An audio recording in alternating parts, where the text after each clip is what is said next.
Stocks are again mixed, and surprisingly, the NASDAQ is one of the indexes that is higher.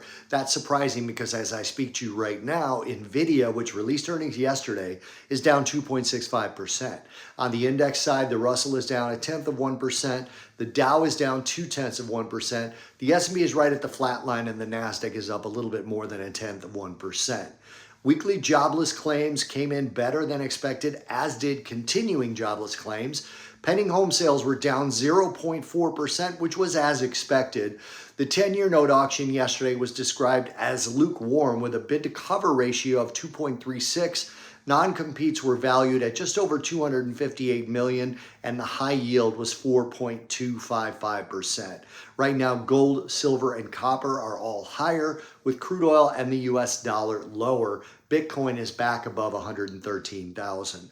This morning's US GDP revision showed second quarter growth revised up to 3.3%, driven by higher investment in consumer spending and partly offset by downward revisions in government spending and imports. Some of that big number may still be tariff pull forward demand, but if it is, we'll likely see that in tomorrow's retail inventories data.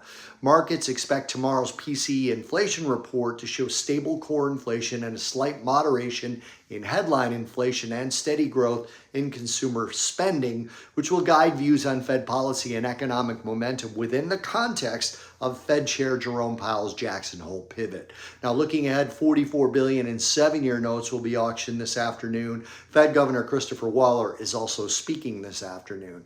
Earnings today after the market closes, we have 11 companies with market caps exceeding $1 billion reporting, including Dell Technologies, Marvell Technologies, Autodesk, Affirm Holdings, Ulta Beauty, and The Gap. Tomorrow before the market opens, we have another 5 companies with market caps of $1 billion or more reporting, including Alibaba from China and Frontline Energy out of Cyprus. Economic data tonight, Tokyo core CPI and Japanese industrial production data. Tomorrow, we've got data including German employment data and CPI, US PCE price data, and personal spending and those retail inventories.